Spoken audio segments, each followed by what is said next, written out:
ورسوله أما بعد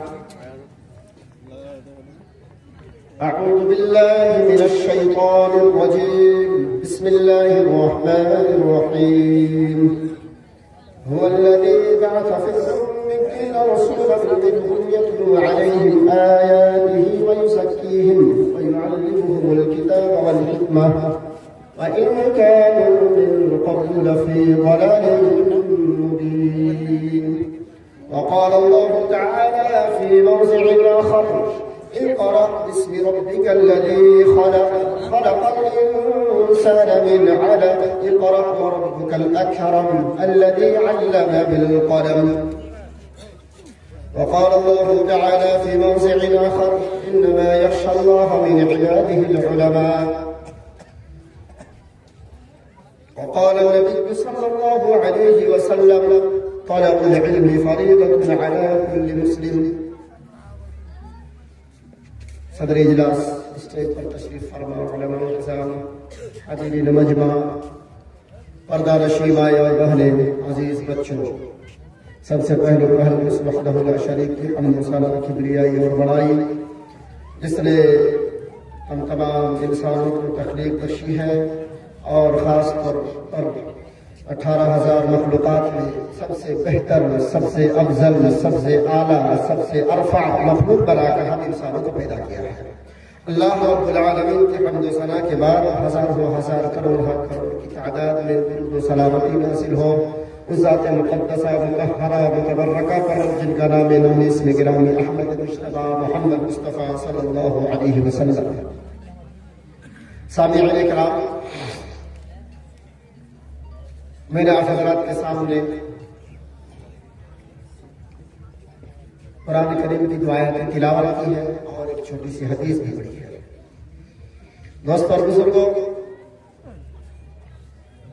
اس علاقے میں میرا بارہا آنا ہوتا رہتا ہے اور اتفاق سے سچائی یہ ہے کہ عالم کا امتحان چل رہا تھا 9 میں عالم کا امتحان دے رہا تھا ندی بھائی کے یہاں رہ کر، چونکہ پرانے دوست بھی ہیں، بزم فرینڈ ہیں میرے قربت ہے، کئی سالوں سے آنا جانا ہے،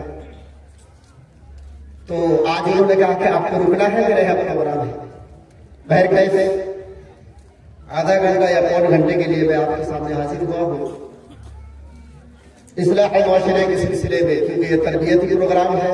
اس پروگرام میں میری کوشش یہ رہے گی کہ اصلاح معاشرے کے بارے میں، کچھ ایجوکیشن کے بارے میں کچھ باتیں آپ کے سامنے رکھوں۔ دوستو بزرگوں،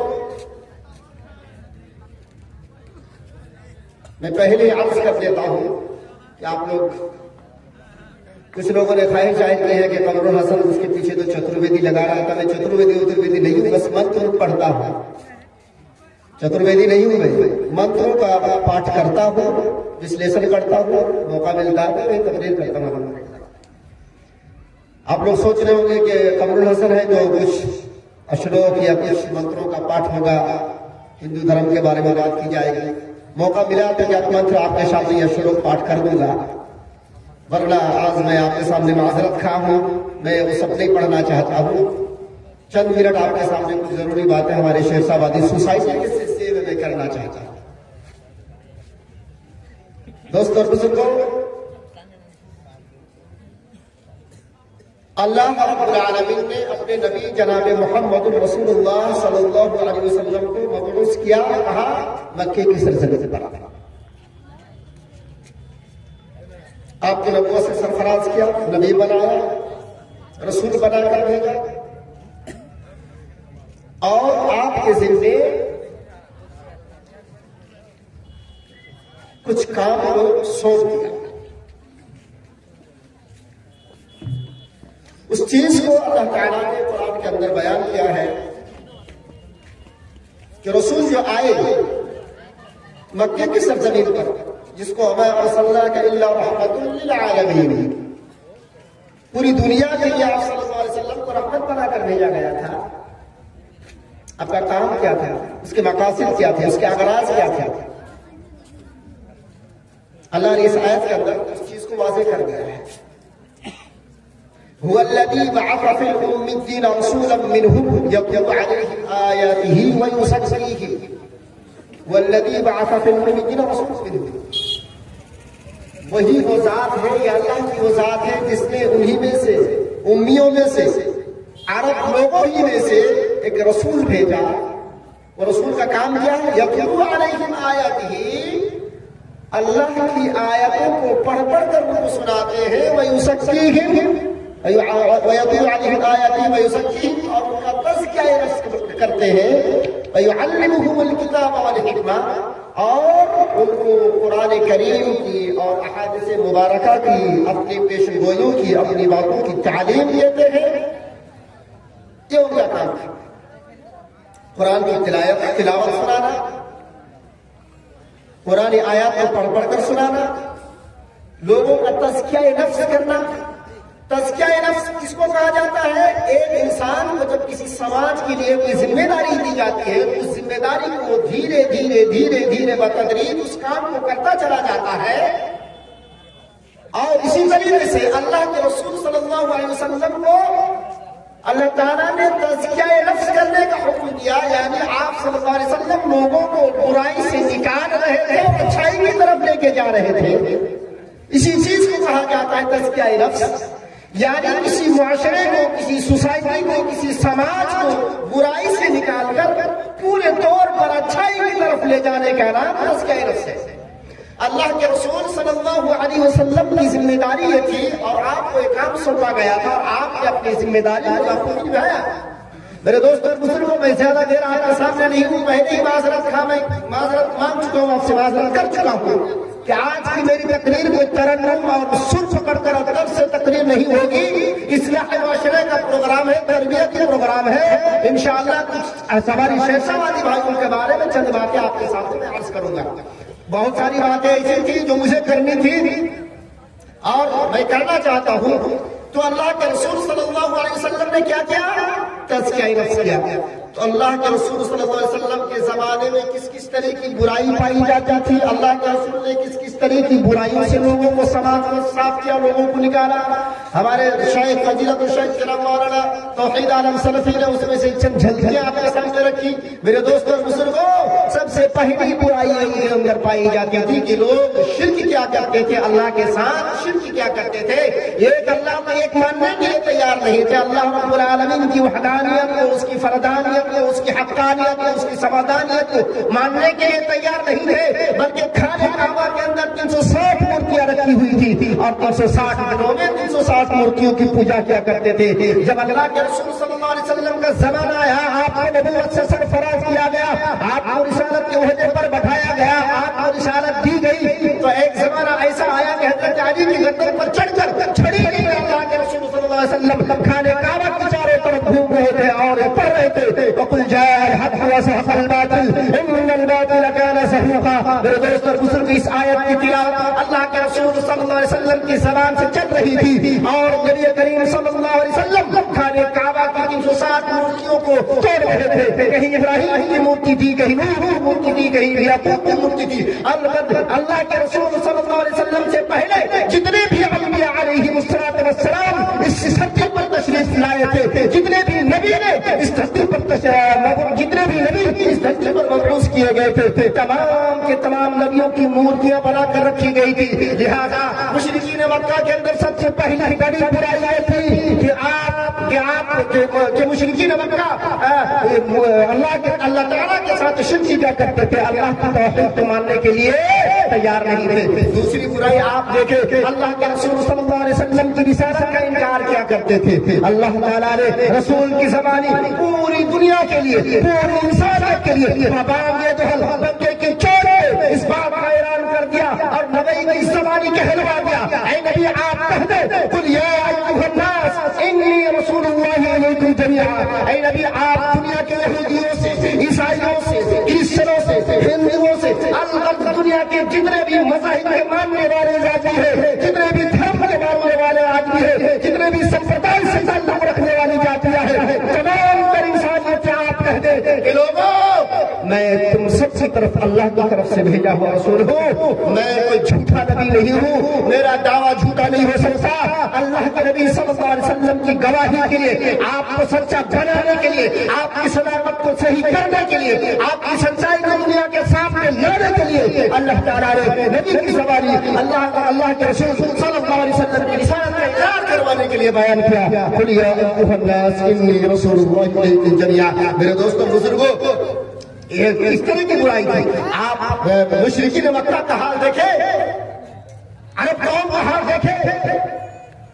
جب سوتیلی ماں کا انتقال ہو جاتا تھا اور کوئی نوجوان بیٹا گھر میں موجود ہوتا، سوچ کر دیکھیں آج کے ڈیٹ میں اگر ہمارے سماج میں اس طرح کی بات پیش آئے، شاید پورے سماج کے لوگ اس پر برس پڑے.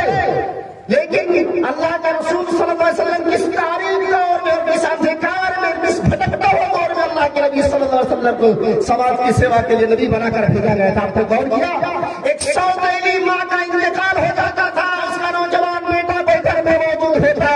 اپنے باپ کے انتقال کے بعد ایک نوجوان بیٹا اپنی سوتیلی ماں کو سڑک پر کھینچ کر لاتا اور لوگوں کے سماج کے سامنے کہتا کہ سماج کے لوگوں، قبیلے کے لوگوں، ذرا غور کرو، میرے باپ نے اس عورت سے شادی کی تھی، میرے باپ کا انتقال ہو گیا.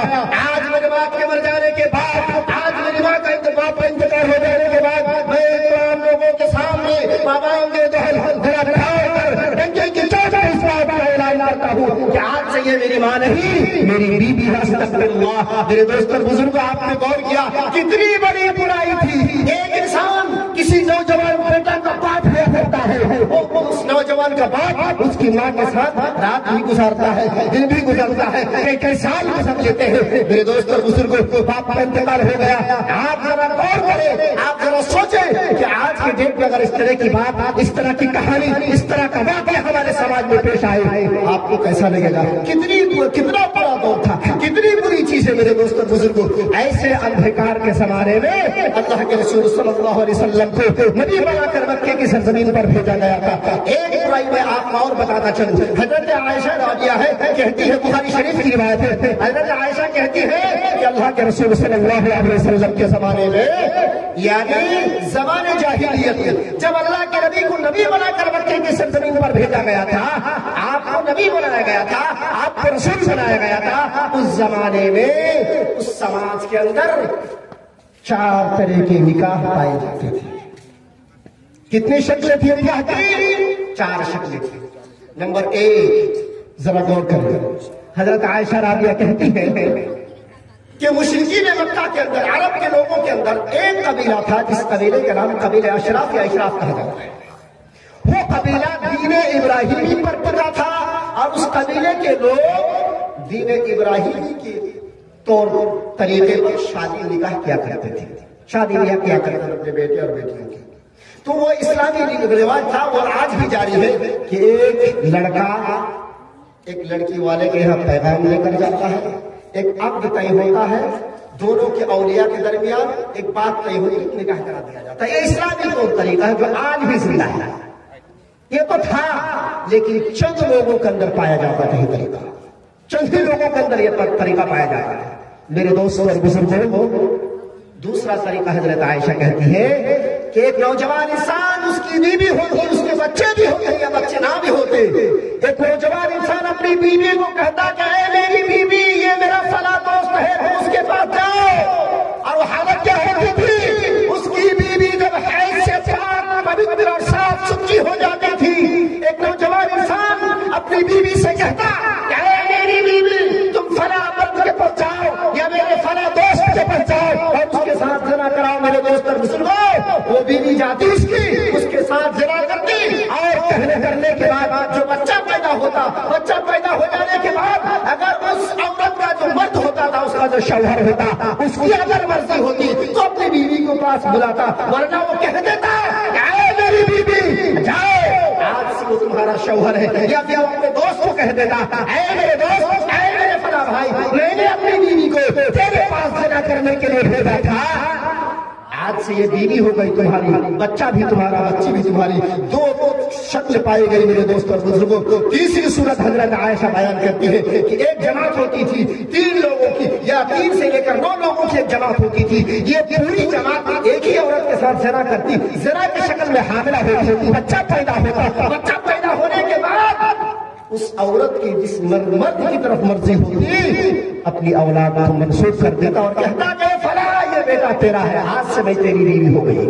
اور چوتھی صورت یہ بیان کرتی ہے حضرت عائشہ، بخاری کی روایت ہے میرے دوستوں بزرگوں، مولانا صفی الرحمان ہمارا پوری رحمت اللہ علیہ نے اس حدیث کو اپنی کتاب الرحیق المختوم کے اندر بھی بیان کیا ہے، سیرت کی کتاب میں آپ مطالعہ کر سکتے ہیں۔ میرے دوستوں اور بزرگوں، میں بتانا یہ چاہتا ہوں کہ آج کی ڈیٹ میں آپ نے دیکھا ہوگا، کٹیہار کی سرزمین ہو، پورنیہ کی سرزمین ہو، چاہے پورے بہار یا پورے انڈیا کی بات کر لے، ہر صوبے کے ہر ضلع میں قواعد خانہ ہوا کرتا ہے، جہاں جس کو ہم عورات اپنی زبان میں یا بدسلوکی والی زبان میں جس کو کہتے ہیں، روٹی زبان میں جس کو کہا جاتا ہے رنڈی کھانا بولتے ہیں نا، یہ اس زمانے کی بات ہے میرے دوستوں بزرگوں۔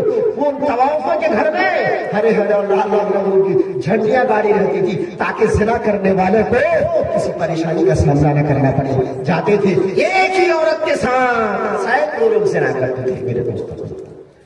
جب بچہ پیدا ہو جاتا، بچہ پیدا لے لیتا، وہ عورت کرتی کیا، ایک تانترک قیافہ شناس آئیڈیا لگا کر بات بولنے والا، اندازہ لگا کر بات کرنے والا ایسے شخص کو بلاتا وہ عورت، اور اس بچے کو گود میں لیتا وہ تانترک قیافہ شناس آئیڈیا لگا کر بات کرنے والا، اس بچے کی انگلیوں کو دیکھتا، اس کی ناک کو دیکھتا، اس کے پورے چہرے کو دیکھتا، اس کی پوری شکل کو دیکھتا، اس کی انگلیوں کے پور پور کو دیکھتا، اور دیکھنے کے بعد وہ اعلان کر دیتا، اور جتنے بھی لوگ ہوتے تھے اور جتنے سارے لوگ ہوتے تھے وہ عورت تمام لوگوں کو بلا بھیجتی، اور کس کی کیا مجال کہ وہ عورت بلائے اور کوئی مرد نہ آئے۔ میرے دوستوں بزرگوں، اس تانترک کی مرضی جس مرد کی طرف ہوتی کہ اس بچے کی شکل و شباہت، اس بچے کی انگلیوں کے پور، اس بچے کی ناک، اس بچے کی آنکھیں، اس بچے کے دونوں ہونٹ، اس مرد کی طرف ساری چیزیں اس کی مل رہی ہے۔ اے مرد، اے فلاں، آج سے یہ بچہ تمہارا ہے، بیوی تمہاری ہے۔ یہ چار شکلیں تھی میرے دوستوں بزرگوں۔ ہاں، مولانا نے بہت طریقے کی برائیاں بیان کی۔ میرے شیر سوادی بھائیوں، میں نے آپ کے سامنے کہا تھا کہ میں نے 2 آیتیں پڑھی ہیں، میں آپ سے سوال کرنا چاہتا ہوں کہ مشرکین مکہ کے مکہ کی سرزمین پر جب اللہ کے رسول صلی اللہ علیہ وسلم کو نبی بنا کر بھیجا گیا تھا، شرک بھی پایا جاتا تھا، رسالت کا انکار بھی پایا جاتا تھا، لڑکیوں کے پیدا ہوتے ہی زندہ درگور کر دیا جاتا تھا، سود خوری بھی پائی جاتی تھی، جوا کھیلنا بھی پایا جاتا تھا، شراب نوچی ان کی گنڈی میں بسی ہوئی تھی، اور تمام طرح کی برائیاں سماج کے اندر پائی جاتی تھی۔ میرے شیر سوادی بھائیوں، میں آپ سے سوال کرنا چاہتا ہوں، میرا سوال ہے آپ سے کہ اگر کسی انسان کا عقیدہ درست نہیں ہے، کتنے بھی اچھے اعمال کر لیے جائیں، سب کے سب بیکار ہے۔ کہنے کا مطلب یہ ہے، میں آپ کو سمجھا دوں، اگر کوئی انسان اللہ کو ایک نہیں مانتا، ایک نہیں جانتا، اس کا یہ عقیدہ ہے، وہ یہ مانتا ہے کہ ایک اللہ کے سوا اور بھی کوئی اللہ ہے، وہ 5 وقت کی نمازیں قائم کر لے، زکوٰۃ ادا کر لے، اگر اس کے پاس دولت اتنی ہو کہ وہ حج کر لے، رمضان مہینے کی روزے بھی رکھے، اور حقوق الوالدین کو صحیح طریقے سے انجام دے، معاشرتی کام کو صحیح طریقے سے انجام دے، تمام طرح سے کام کر لیے جائے، اگر اس انسان کا عقیدہ درست نہیں، اس کے کوئی بھی اعمال قابل قبول نہیں ہوگی۔ میرے دوستوں بزرگوں، اس لیے کیونکہ اعمال کی صحت عقیدے کی صحت پر منحصر ہے۔ اگر کسی انسان کا عقیدہ درست نہیں تو اس کے اعمال کتنے بھی اچھے ہو جائے، کوئی کارآمد عمل نہیں ہوگا، کوئی کارآمد عمل نہیں مانا جائے گا۔ میرے دوستوں بزرگوں، تمام طرح کی برائیاں پائی جاتی تھی سماج کے اندر۔ میں نے کہا نا، اعمال کی درستگی عقیدے کی صحت پر منحصر ہے، اعمال کی صحت عقیدے کی صحت پر منحصر ہے۔ اگر کسی انسان کا عقیدہ درست نہیں تو ہونا کیا چاہیے تھا؟ اللہ کے نبی کے اوپر سب سے پہلی آیت نازل ہوتی عقیدے کے بارے میں، اللہ کے نبی کے اوپر سب سے پہلی آیت نازل ہوتی رسالت کے بارے میں، جوئے کے بارے میں، شراب کے بارے میں، اور زندہ درگور کر دیے جانے کے بارے میں، رسالت کے بارے میں، اور 4 طرح کی شادیوں کے بارے میں، تمام طرح کی برائیاں پائی جاتی تھی۔ ان تمام طرح کی برائیوں کو روکنے کے سلسلے میں اللہ رب العالمین، اللہ کے نبی، اپنے نبی رسول اکرم صلی اللہ علیہ وسلم پر آیت نازل کرتا۔ لیکن میرے دوستوں بزرگوں، اللہ نے ایسا نہیں کیا، اللہ کا نظام ایسا نہیں ہے۔ کیوں؟ اللہ رب العالمین انسانی مزاج کو ہم سے اور آپ سے، نبیوں سے اچھی طریقے سے جانتا ہے کہ انسان کو سب سے پہلی چیز کی ضرورت کس چیز کی ہو سکتی ہے۔ میرے دوستوں بزرگوں، ہمارے بڑے بھائی فضیلت الشیخ جناب توحید عالم سلفی حفظہ اللہ نے آپ کے سامنے یہ باتیں رکھی ہے. کون سی باتیں؟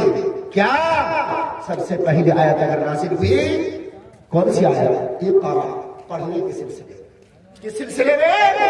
پڑھنے کے سلسلے میں. حالانکہ میں نے کہا کہ اگر کسی انسان کا عقیدہ درست نہیں، اس کا کوئی بھی اعمال کچھ بھی عمل کر لے کوئی قابل قبول نہیں ہوگا. تو ہونا کیا تھا؟ عقیدے کے سلسلے میں پہلے آیت نازل ہوئی نا، لیکن نا ایسا نہیں ہوا. پتہ یہ چلا کہ اگر کسی انسان کا عقیدہ بگڑا ہوا ہے تو اس عقیدے کو سدھارنے کے لیے، اس عقیدے کو درست کرنے کے لیے علم کی ضرورت ہے. اگر کسی انسان کے اندر رسالت کا انکار پایا جاتا ہے تو اس رسالت کو انکار ختم کرنے کے لیے اس انسان کے اندر علم کی ضرورت ہے. الغرض تمام تر برائیوں کو سماج سے مٹانے کے لیے، سماج سے ختم کرنے کے لیے، سماج کو صحیح کرنے کے لیے سب سے اچھی چیز، سب سے بہترین چیز اگر کوئی چیز ہے وہ چیز علم ہے. لیکن افسوس کے ساتھ کہنا پڑتا ہے میرے دوستوں بزرگوں، میرا 17 سالہ تجربے کی بات کر رہا ہوں. میں جہاں گیا بھی گیا ہوں، جہاں کہاں بھی گیا ہوں میں، چاہے آپ نیپال کی سرزمین لے، جھارکھنڈ کی سرزمین لے، بنگلور کہہ رہے تھے آپ، مدھیہ پردیش کی سرزمین لے، اتر پردیش کی سرزمین لے، آپ بنگال، جھارکھنڈ کا ایک راجیوں میں میرا گھومنا ہوتا ہے. الحمدللہ آج بھی گھوم رہا ہوں میرے بھائی میرے دوستوں. جتنی بدحالی، جتنی بدحالی، جتنی بدعملی، جتنی بدشگونی ہم نے شیر سوادیوں کے اندر دیکھی ہے، دوسرے قوم کے اندر مولانا ہمیں نظر نہیں آتا. کیوں؟ اس لیے کہ ہمارے شیر سوادی قوم، یہ ہمارے بھائی اپنے آپ کو شیر سوادی کہتے ہیں. آپ نے شیر سوادی کی تاریخ، شیر سوادی کی تاریخ نہیں پڑھی ہوگی. وہ بہت بڑے عالم اپنے دور کے تھے اور شیر سوادی نے اپنے علم و کمال کی وجہ سے ہندوستان کی سرزمین پر 5 سال حکومت ایسی کی ہے کہ تاریخ لکھنے والوں نے اس بات کو اپنی کتاب کے اندر، خاص طور سے علی میاں رحمۃ اللہ علیہ ندوی نے اپنی کتاب کے اندر انہوں نے لکھا کہ شیر شاہ سوری ایک ایسے راجا تھے، ایسے بادشاہ تھے کہ نہ ان سے پہلے کسی نے ان جیسی حکومت کی اور نہ ان کے بعد کسی نے ان جیسی حکومت کی. میرے دوست اور بزرگوں، میں پوچھنا چاہتا ہوں میرے شیر سوادی بھائیوں سے، کیا آپ کو بات سمجھ میں آنی چاہیے، آپ کو بات سمجھ میں آنی چاہیے. سب سے زیادہ کیس لڑنے والی قوم سیمانچل کے اندر قوم اور شیر سوادی. سب سے زیادہ نفرت اور فساد کرنے والی قوم ہے شیر سوادی. سب سے زیادہ آپس میں لڑنے والی قوم ہے شیر سوادی.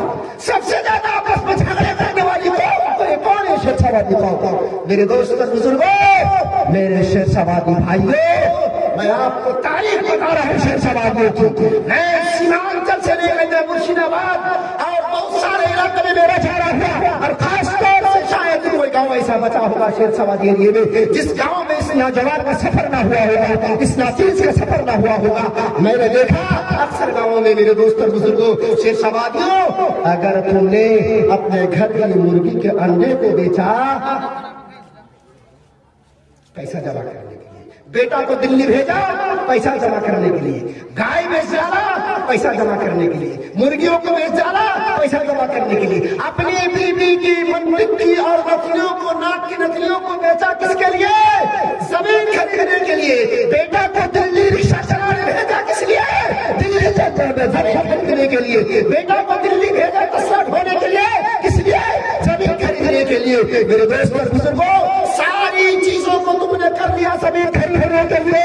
اگر کسی میرے شیر سوادی بھائی نے زمین بیچی ہے کیس لڑنے کے لیے، تو میرے شیر سوادی بھائیوں، زمین بیچ کر کسی شیر سوادی بھائی نے اگر بیٹا اور بیٹیوں کو پڑھایا ہو تو ایک شیر سوادی آئے اور ہمیں بتایا کہ بھائی ہم زیادہ فڑفڑانے کی ضرورت نہیں، زیادہ گلا پھاڑ کر بولنے کی ضرورت نہیں، ہم نے زمین بیچ کر اپنے بیٹے اور بیٹیوں کو تعلیم دی ہے. شاید ایک کا دکا کوئی مل جائے علاقے میں. تم نے سب کچھ بیچ ڈالا زمین خریدنے کے لیے. اگر کسی شیر سوادی بھائی نے زمین بیچی ہے کیس لڑنے کے لیے، لیکن کسی شیر سوادی بھائی نے بیٹے پڑھانے کے لیے یا بیٹے پڑھانے کے لیے زمین نہیں بیچی. میرے دوستوں بزرگوں، اور کچھ لوگ ایسے ہیں کہتے ہیں کہ مولانا صاحب ہم تو غربتی نہیں جی رہے، ہمارے اندر کھانے کے پیسے نہیں ہیں، ہمارے اندر وہ طاقت نہیں کہ ہم بیٹے اور بیٹیوں کو پڑھا سکے. شیر سوادی یاد رکھنا، رکھنا، میرے والد محترم کا نام ماسٹر عبدالحکیم ہوا کرتا تھا. آج میرے والد صاحب اس دنیا سے چلے گئے ہیں، لیکن میں اپنی بات آپ کو بتانا چاہ رہا ہوں کہ غریبی پڑھائی کو روکنے کے لیے، تعلیم کو روکنے کے لیے کوئی چیز نہیں ہے. قمر الحسن 10 بھائی سے ہے. ہم نے یہ ثابت کر دیا زمانے کے سامنے کہ غربت انسان کو پڑھائی سے، تعلیم دینے سے نہیں روک سکتی ہے. کسی انسان کی غریبی، کسی گھرانے کی غریبی کسی انسان کو آگے بڑھنے سے نہیں روک سکتی ہے.